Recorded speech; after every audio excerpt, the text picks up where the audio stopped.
जय हिंद दोस्तों। अभी कॉमनवेल्थ गेम्स चल रहे हैं। कहाँ पर चल रहे हैं? इंग्लैंड के बर्मिंघम नाम के शहर में। और रोज़ न्यूज़ आ रही हैं और आप भी न्यूज़ देख रहे होंगे कि हमारे देश का कोई ना कोई एक एथलीट रोज़ाना मेडल्स जीत रहा है, जो हमारे देश के लिए काफ़ी गर्व की बात है। लेकिन क्या आप कॉमनवेल्थ के बारे में या कॉमनवेल्थ गेम्स के बारे में और भी कुछ जानते हैं? जैसे इसका मीनिंग क्या है कॉमनवेल्थ का, या इसकी हिस्ट्री क्या है, इंडिया इसका मेंबर कब बना? अगर आपका जवाब है नहीं तो आप इस वीडियो के एंड तक बने रहिए, क्योंकि हम इस वीडियो में कॉमनवेल्थ के बारे में काफ़ी डिटेल में जानेंगे। तो वीडियो को स्टार्ट करते हैं। तो सबसे पहले कॉमनवेल्थ नेशंस कौन से होते हैं? वो सभी देश जो आज के समय में पूरी तरह से आज़ाद हैं, लेकिन किसी न किसी समय पे अंग्रेज़ों के गुलाम रहे हैं। और उन सभी देशों ने मिलकर अंग्रेज़ों की महारानी, जो फ़िलहाल एलिजाबेथ सेकंड है, उनको कॉमनवेल्थ नेशंस की हेड चुन लिया है अपनी मर्ज़ी से।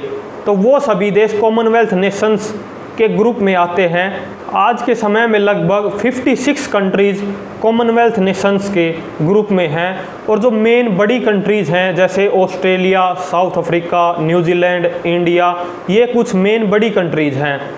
अब अगर आपने इस कॉमनवेल्थ नेशंस को अच्छे से समझा होगा तो क्या आपको नहीं लगता कि यह एक गुलामी का सिंबल है? तो आपकी इसके बारे में क्या सोच है, आप कमेंट बॉक्स में मुझे ज़रूर बताएं। तो अभी तक तो हमने कॉमनवेल्थ के मीनिंग को ब्रीफली समझा है, लेकिन जैसा आप जानते हैं हमारा मेन टॉपिक है गेम्स को लेकर।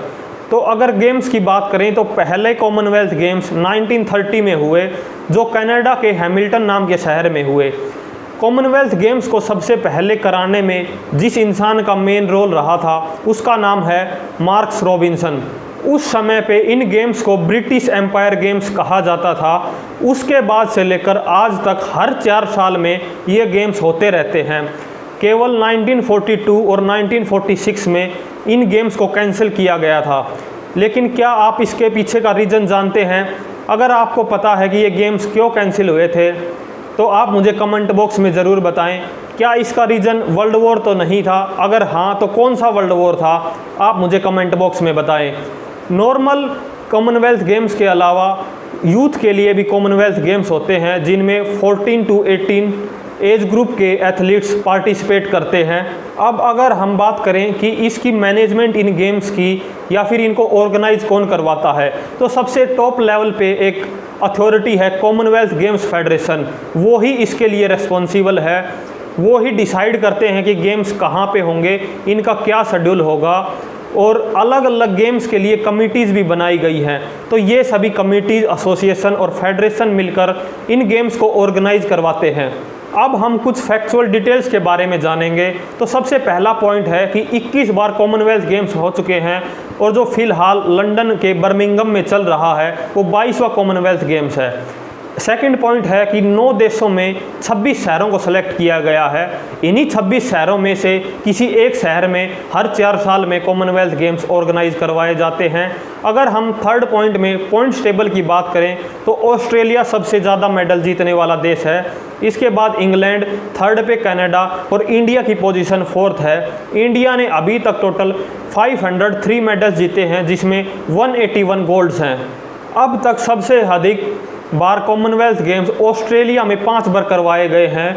नेक्स्ट पॉइंट है टोगो और गैबोन, 2 छोटे देश फिलहाल जून 2022 में ही कॉमनवेल्थ नेशंस के ग्रुप में ऐड किए गए हैं, जो आने वाले 2026 के कॉमनवेल्थ गेम्स में पार्टिसिपेट करेंगे। इसके बाद नेक्स्ट पॉइंट है कि टोटल 23 गेम्स हैं जो कॉमनवेल्थ गेम्स में होते हैं, और अलग अलग देशों के एथलीट्स इसमें पार्टिसिपेट करते हैं। इसके बाद हम एक इंटरेस्टिंग स्टोरी को डिस्कस करेंगे। यह स्टोरी इंटरेस्टिंग होने के साथ साथ हमें यह भी याद दिलाती है कि हम किसी न किसी समय पे अंग्रेज़ों की कॉलोनी रहे हैं। तो गेम्स के शुरू होने से पहले एक रिले रेस होती है। यह रिले रेस इंग्लैंड के लंदन शहर से शुरू होती है, और इस रिले रेस में जो बैटन इस्तेमाल होती है, जैसा आप जानते हैं एक रिले रेस में एक स्टिक जैसी या एक बैटन इस्तेमाल होती है, वह बैटन फर्स्ट रिले रनर को इंग्लैंड की महारानी द्वारा दी जाती है और जब रेस कंप्लीट होती है तो जो लास्ट रिले रनर होता है वह ओपनिंग सेरेमनी के समय पे उस बैटन को वापिस ब्रिटेन की महारानी को लौटा देता है या उस महारानी के किसी रिप्रेजेंटेटिव को, और उस बैटन में एक मैसेज लिखा होता है। उस मैसेज को पढ़ के ही ओपनिंग सेरेमनी के समय पे इस कॉमनवेल्थ गेम्स की शुरुआत होती है।